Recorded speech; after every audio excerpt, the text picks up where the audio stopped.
રામે કીધું મારો બાપ શંકર ક્યાં છે? એટલે જગદંબા ખબર પડી ગઈ અને શંકર બોલ્યા કે રામ મારો બાપ છે, જાનકી મારી માં છે. સીતાનું રૂપ લીધું, આજથી મારી આ માં સમાન. ત્યાગ કર્યો, સમાધિમાં બેસી ગયા. 87,000 વર્ષ સુધી પતિ પત્ની બોલ્યા નહીં. અને પતિ પત્નીનું બગડે પછી તમે જાણો, તમારી લાઈન હું તો વાંઢો, મને ખબર ન હોય, પણ તમને ખબર હોય પતિ પત્નીનો ઝઘડો થાય ને એકબીજા બોલે ને પછી કેવી દશા થાય. વચમાં તગારું પડ્યું હોય, દેવતા પડ્યા હોય, તાપતા હોય, પેલો લુંગી પહેરીને બેઠો હોય કતાર ગામમાં, વિચાર કરતો હોય કે રામપ્રિય બાપુ દાસના રામપ્રિય દાસ બાપુના આશ્રમમાં ગયા હો તો સારું હતું, બાપુ છેલ્લો બનાવી નાખ. તો આ બૈરું ગળે પડી ગયું અને બોલતું નથી ને જવું ક્યાં? અને પેલી વિચાર કરે કે પેન્ટ વાળાને પોણી હોત તો સારું હતું, આ ધોતિયા વાળો ગમતો જ નથી. બે વિચારમાં એકનું મોઢું આમ ને એકનું આમ. અને એમાં ભગવાન ન કરું પેલો તિખારો ઉડ્યો કોલસાનો, ધોતિયામાં પડ્યો. હવે કપડું બળે એટલે વાસ આવે. પેલી બાયની નજર ગઈ ધોવાણ, પેલો બિચારો ખોવાઈ ગયો. મારા બાપે મને ક્યાં ફસાવ્યો, આમાં ક્યાં લાવ્યા? ગામડાની ગોતી, મારી માં કરતા મોટી, આનું શું કરું? પેલો વિચાર કરે કે આ મને ખબર નહોતી, ખોટો સિક્કો આવી ગયો, મારે બાપ કરતા મારો ભાઈ મોટો, અમારે આ મનમાં વિચાર કર, ખોવાઈ ગયેલો. એમાંથી ખરો પડ્યો, કપડા બળવા લાગ્યા. તો માં છે ને, માની મમતા હોય ને, સ્ત્રી નારીનું હૃદય બહુ ધડે. બોલતા નથી એટલે કહેવાય ગયું કોઈના બાપાનું ધોતિયું બળે, આપણા બાપનું શું જાય? પેલી કે બોલતી કેમ નથી? કે તમારે તો ક્યાં બોલે છે? હવે આ લગ્ન કહેવાય કે ભજન કહેવાય? આવું જીવન નહીં. જીવન કેવું હોવું જોઈએ? ભગવાન શંકર કહે છે હવે આને હાથે બોલાય નહીં. પણ માતાજીને ખબર પડી મારા પતિ સામે ખોટું બોલી, બહુ ખોટું ન બોલવું મારા બાપ.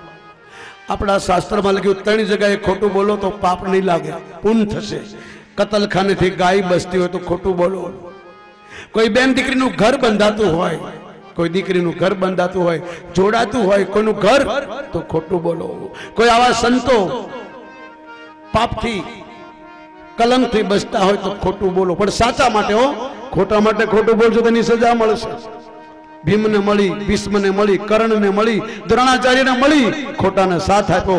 ધર્માત્મા હોવા છતાં 2 મોત મર્યા. ગંગાનો દીકરો ભીષ્મ. આજ ભીષ્મ બોલ્યો, માં મેં તારા પેટે જન્મ લીધો, તારું દૂધ પીધું, મારી આદશી.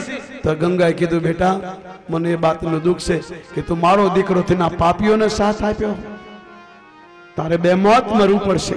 કર્ણ બોલ્યો કૃષ્ણને કે મારી માં કોણ છે? કુંતા. બોલાવે ને કુંતાને કીધું, માં મેં એવા શું પાપ કર્યા કે તે મને જન્મીને ફેંકી દીધો? ત્યારે કુંતાએ કીધું, બેટા માફ કરશે, મને મારા ગુરુએ મંત્ર આપ્યો હતો પણ મને વિશ્વાસ ન રહ્યો. હું અજમાવા ગઈ અને સૂર્ય આવી અને તને મારા ખોળામાં નાખીને સૂર્ય જતો રહ્યો. હું કુંવારી હતી. મારા બાપે આજથી એક જમાનો હતો કે દીકરીઓથી લોકો નફરત કરતા હતા. હવે પાછા જડબુદ્ધિના લોકો થઈ ગયા કે દીકરીઓ નથી ગમતી. કુંતા બોલી, મારા બાપે એના મિત્રને આપી દીધી. ખોળે આવી હતી. મને એમ થયું મારા બાપે તો કાઢી મૂકી, આને ખોળે આવીશું, આને ખબર પડશે મને કાઢી મૂકશે તો ક્યાં જાય? દીકરી નહીં જાય. અને કુંવારી અવસ્થામાં કોઈને બાળક જન્મે તો સમાજ બદનામ કરે, કલંક લગાડે, મેણા મારે. એટલે મેં ગંગામાં નાખી દીધો. આજ ગંગામાં કરણને નાખ્યો. આજ ગંગા હસ્તિનાપુરમાં વહે છે. આજ ગંગામાં આખી કથા ગંગાના કિનારે છે. ભાગવતનો આરંભ જ ગંગા કિનારે થયો અને ભાગવતનો પૂર્ણાવતી પણ ગંગા કિનારે થાય. તમે કેવા ભાગશાળો કે ગંગાના કિનારે કથા સાંભળો છો. આજ ગંગામાં કરણને નાખી દીધો. આજે કરણને માં મળી.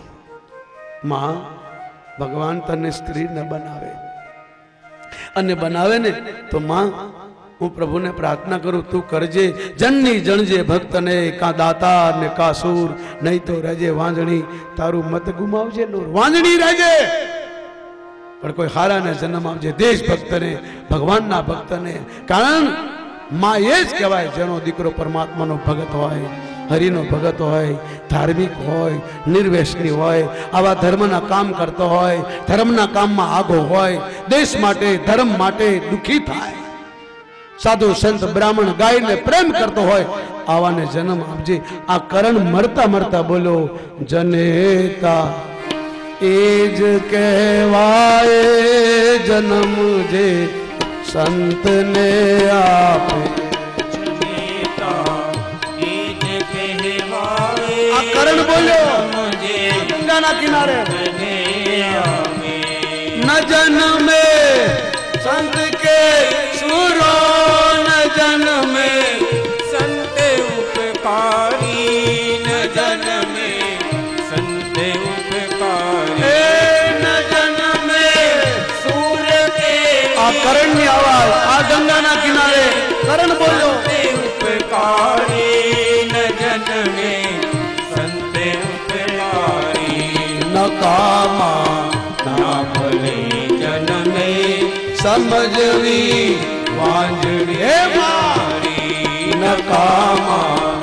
આ કરણ બોલ્યો જન્મે એટલે કરણ નું નામ પહેલું આવ્યું. વાંજણી નારી તારણો જાયો બન્યા ભગવાન ભિખારી આ ગંગાના કિનારે વાન ભિખારી એ કરણ તાતણો જાયો બન્યા ભગવાન આ ગંગાના કિનારે બન્યા ભગવાન ભિખારી કસોટી કરણની કી ભગવાન કૃષ્ણ અમે ઉભો છે ગંગાના કિનારે કુંતા ઊભી છે. નારી કસોટી કરણની કીધી ધન્ય તો માથ જણનારી ઓ પિતાની ટેપને છેલ્લૈયો સગાડશા સંગાવતીને યાદ કરો. દેહ પણ પ્યારી ન લાગી દેહ પણ પ્યારી પિતાની ટેકને ખાતી ન લાગી હે માં, છેલ્લે માથું આપી દીધું અને ભગવાન પરીક્ષા કરવા એ જ કરણ સગાડશા એ જ રોહિણી સગાવતી એ જ કરણ છેલ્લૈયો ધન્ય સંગાવતી નારી નયનથી નીરટપ કે ગોપીચંદ રાજા મેનાવતીને યાદ કરો.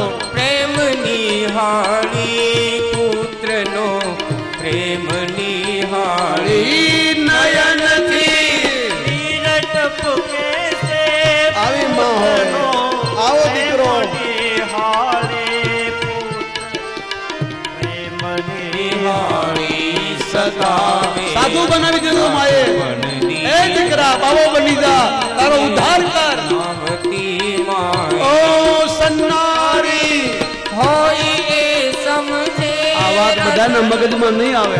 વાતને મારી હૃદયની એ માતાઓ વાતને મારી એ સન્નારી હોય એ સમજે તમારા પેટે રામકૃષ્ણે જન્મ લીધો. મારી હૃદયની વાતને મારી જનેતાની ઉદર જન્મા શ્રી કૃષ્ણને રામ અવતારી જનેતા ને ઉદર જન્મા શ્રી કૃષ્ણને રામ અવતારી ઓ જનેતા खोज तू जन जे सपुत नर संत के शाणा सपुत એ માં કરણ બોલ્યો जनेता खोज तू जन जे सपुत नर આવા સંતોને જન્મ આપજે માં. सपुत नर संत के शाणा ને તો પેટમાં પાણા જન્મે પણ છોકરા નહીં.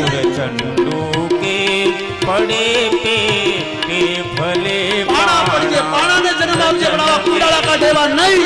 चंदू के पड़े पे भले पाणा ઓ નકામા ना भले जन्मे समझवी वांजणी नारी समझवी वांजणी नारी जनेताए जितवाई जन्म जे संतने आपे जनेताए जितवाई जन्म जे संतने आपे जन्म जे આપે જન્મ જે સંતને આપે. આજ ગંગાના કિનારે કર્ણે કીધું મેં એવું શું પાપ કર્યું કે તે કુંવારી અવસ્થા મને ફેંકી દીધો. એ માં, એ કૃષ્ણ, એ દ્વારકાધીશ, તું તો ગોકુળ મથુરા વૃંદાવન છોડીને દ્વારકા ગયો, હું ક્યાં જાઉં? પહેલા મને કીધું હોત કે તારી માં કુંતા છે, તારો બાપ સૂર્ય છે, તો મારી ભાભી, મારા નાના ભાઈની ઘરવાળી દ્રૌપદી, જે મારા મુખથી એવા શબ્દો નીકળ્યા એ બોલત નહીં, આ પાપીઓને સાથ આપત. મને લોકોએ મેણા માર્યા, સૂતનો છોકરો છે, નોકરનો છોકરો છે, મને પરશુરામે સાપ આપી દીધો, ને તો તને જીવતો ન છોડું. એ દ્વારકા વાળા, આ ગંગાના કિરણે બોલાઈ રહ્યું છે. ગંગા સાંભળે છે, કારણ કે પરશુરામનો ચેલો ભીષ્મ અને પરશુરામનો કર્ણ બે એક સાથે નાવા જાય, અને જ્યાં કર્ણ નાય તો ગંગામાં હુફાળા આવવા લાગે ગરમ ગરમ, કારણ કે સૂર્યનો પુત્ર નાય. ભીષ્મ બળવા લાગે. એટલે મહાભારત વાંચો, કર્ણને ભીષ્મને બન્યું જ નહીં. ભીષ્મે કીધું જ્યાં સુધી હું જીવું ત્યાં કર્ણ મારી સામે ના આવવો જોઈએ, અને કર્ણે પણ કીધું કે જ્યાં સુધી ભીષ્મ છે ત્યાં સુધી હથિયાર નહીં લઉં.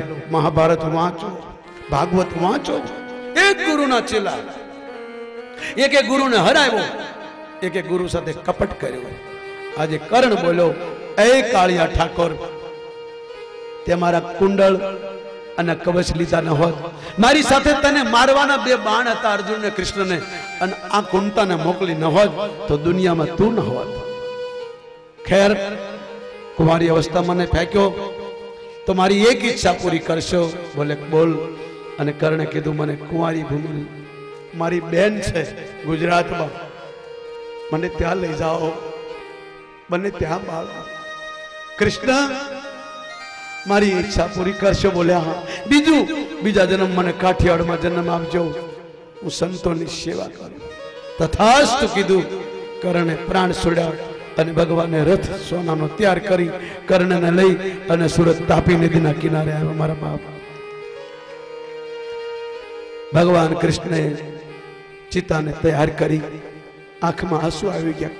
કૃષ્ણ, ધન્ય તારી માને, ધન્ય કર્ણ, ધન્ય સૂર્યપુત્ર, ધન્ય કુંતી નંદન.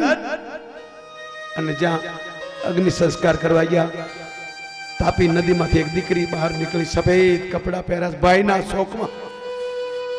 21 વર્ષની દીકરી કૃષ્ણના હાથમાંથી હળગતું લાકડું લઈને કીધું, એ એક તરફ થઈ જા, મારો ભાઈ. મારે કળયુગમાં લોકોને દેખાડવું છે કે તમે પેટમાં દીકરીઓને મારો છો. શું કામ?